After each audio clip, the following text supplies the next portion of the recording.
Hey, it's Chris from Chris Beat Cancer, and today I've got a very special video. I'm often contacted by people who just heard that their friend or family member or someone that they care about was diagnosed. And I get these messages all the time that are like, Chris, my aunt was diagnosed with cancer, or a friend of my mom's, or whatever, and I really want to help them, and I don't know where to start. I don't know what to tell them, and can you help? Can you please help? So this video is for that, okay? That's what this video is about. If you have cancer and you're watching this right now, chances are it's because someone who cares about you very much took the time to send this to you. And so I'm going to tell you a quick version of my story, and I'm also going to tell you what I wish someone had told me when I was diagnosed, because I think it'll be very, very encouraging for you and maybe change the way that you're thinking about cancer. So first off, I was diagnosed with stage 3 colon cancer when I was 26 years old. I was rushed into surgery. I was told I would need 9 to 12 months of chemotherapy, but I refused chemotherapy, and instead I radically changed my diet and lifestyle. I basically overdosed on nutrition with tons of juicing and giant salads and fruit smoothies, tons of fruits and vegetables from the earth. Okay? So the first thing you need to understand about cancer is do not be afraid, okay? Don't be afraid. I know you probably are afraid. You're probably terrified because you think you're dying, but you're not, okay? Cancer is a very natural, normal process in the body. Everybody has cancer cells. We've all got them. The body is designed to recognize them and eliminate them when a cell mutates and becomes cancerous. Okay, so that's a properly functioning body.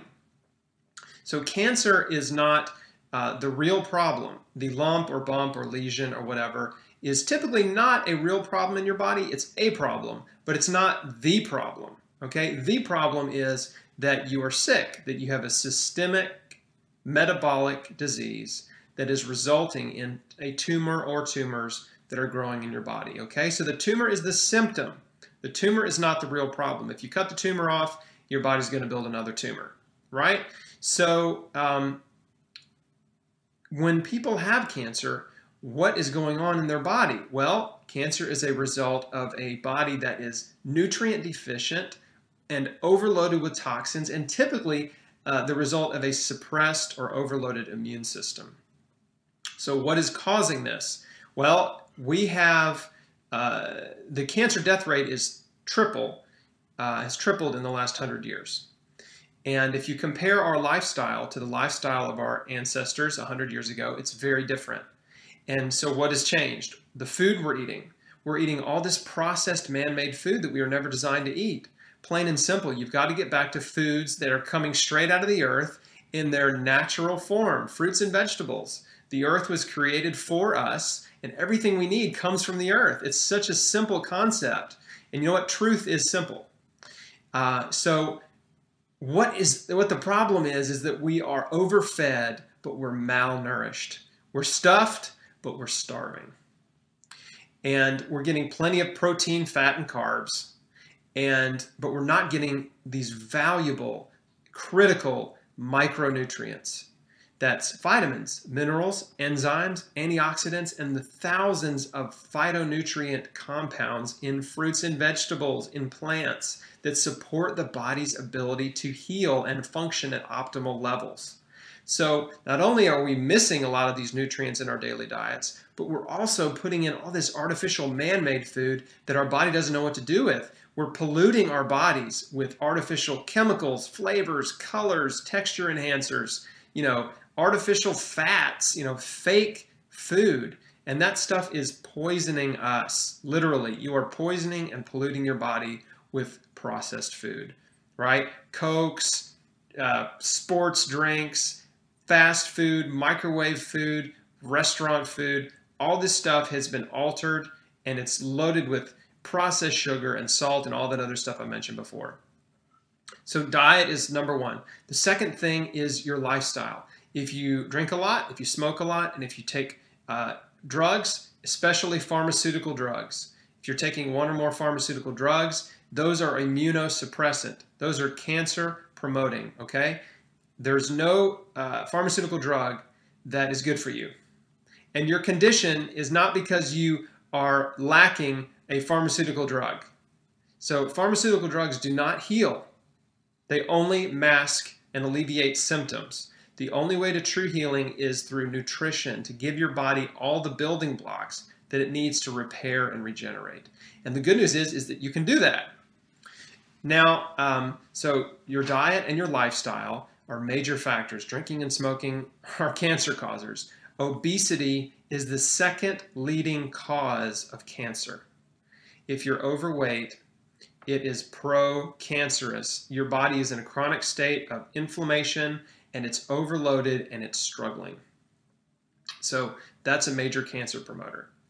The third factor is lack of exercise. If you're not moving, if you compare yourself to our ancestors who moved constantly, most of them worked with their hands. They did physical labor, which is exercise. They ate fresh food that they grew, they got from a neighbor, or they swapped with a neighbor, they bartered, they ate livestock that they raised or their neighbor raised, so they ate fresh food from the earth versus today and all our processed food. So you've got to move your body. Exercise and movement is life. When you exercise, you're sending signals of life to your body to grow and to get stronger and to live. So you have to start exercising. And then the fourth factor is stress. Stress destroys your immune system. It suppresses your immune system, whether it's relationship stress, work stress, too much exercise, like extreme exercise, like marathon running and triathlon training. You can overdo it. But all stress is immunosuppressant. And if there are people in your life that you've not forgiven, if you're harboring negative emotions like unforgiveness and bitterness and jealousy, and you're judgmental and critical of others, and you're always negative, you are in a chronic state of inflammation and stress. Your stress hormones are elevated, your cortisol and your adrenaline are elevated, and that is a pro-cancerous condition. Okay, so all four of those factors, your diet, your lifestyle choices, whether or not you exercise, and stress, that is how you get cancer, right? Those four factors either promote health or they promote disease, depending on your choices, okay? But that's the key, because you have choices. You can turn your health around by changing the way you live your life, okay? So don't let anyone rush you into surgery, chemo, or radiation. You have time. The majority of cancers are not life-threatening, and they're not emergency situations. In fact, the majority of people diagnosed with cancer feel fine. They have a lump or a bump or a lesion or something unusual on a scan, but other than that, they feel fine. They feel healthy, okay? So most doctors will even admit that you have some time. And if you tell your doctor, I would really like to take some time to change my life. Can I have 30 days? Can I have 60 days? Can I have 90 days? And radically change your diet and lifestyle and see what happens. That's the absolute best approach. And I can tell you, I've met so many people that have done just that. And they have not only lost weight, reversed chronic heart disease conditions, lowered their cholesterol, lowered their blood pressure, and shrunk their tumors to nothing, okay?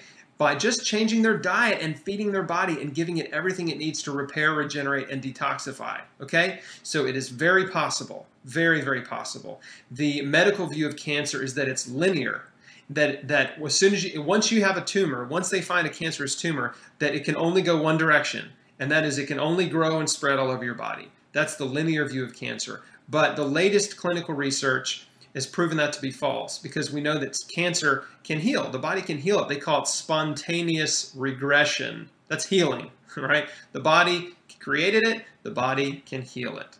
You just have to give it the proper nutrients and care. And I want to encourage you to learn more and start reading and researching and reading other survivor stories, people that healed themselves. And there's a bunch of them on my site, chrisbeatcancer.com. Okay? Because we can learn from the experience of others. And so I just want to close this by encouraging you again to take your time. Don't let anyone rush you into anything, and listen to your instincts. Do not do something you don't feel good about. If you do not feel good about surgery, if you don't feel good about chemotherapy or radiation, do not consent. Do not do it. I don't care how many family members or friends tell you you have to do it. You do not have to do it. This is your life. You are in control. You make decisions, and it's your life. Okay? And you've got to make the best decisions for you.